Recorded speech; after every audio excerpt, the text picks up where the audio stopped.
We have the forest, we have the agricultural fields, and agroforestry is the mixture of the... L'agroforesterie du domaine de Restinclière expliquée aux journalistes de la presse mondiale. C'est l'une des nombreuses opportunités offertes entre le 28 et le 31 mars aux participants de la GECARD. Ce mode cultural, testé ici depuis 10 ans, permet d'augmenter la productivité de 50%. Vous avez ici un exemple parfait de ce qu'on appelle l'intensification écologique, c'est-à-dire une manière de produire plus et mieux grâce à des mécanismes naturels, et non pas grâce à des pesticides, des engrais, etc. Ici, on travaille sur la complémentarité des arbres et des cultures, et grâce à leur complémentarité, on produit nettement plus à l'hectare que ce qu'on produirait en séparant les arbres et les cultures. La GECARD, c'est la conférence mondiale sur la recherche agricole pour le développement. Son objectif, construire un nouveau système mondial recentré sur les besoins des populations les plus pauvres. Pour améliorer la prospérité du sud de l'Afrique, nous devons répondre aux problématiques de productivité agricole et de fertilité des sols.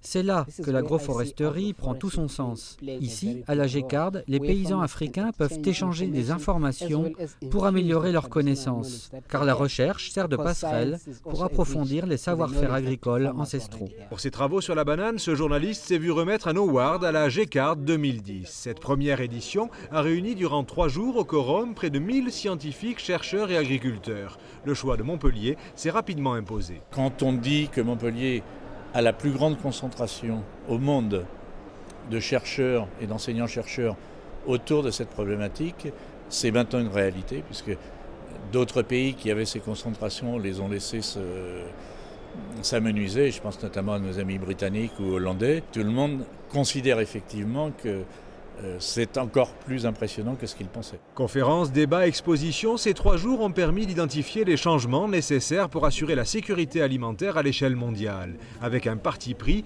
s'axer sur les initiatives concrètes, comme celle menée à Montpellier depuis des décennies par le CIRAD. Nous travaillons sur une maladie qui décime les EVA du Brésil. Sur le cacaoyer, nous travaillons sur une maladie qui diminue la production de 50% dans certains pays africains. Une autre qui est au Brésil et qui diminue les productions de 60 à 80%. L'idée, c'est d'arriver à sélectionner des plants qui sont résistants à ces maladies, de façon à les diffuser auprès des agriculteurs. Mais la coopération Nord-Sud n'a de sens que si elle s'adapte aux situations locales. Dans la halle technologique du même CIRAD, les chercheurs de différentes unités testent les matériels les plus en phase avec les besoins locaux.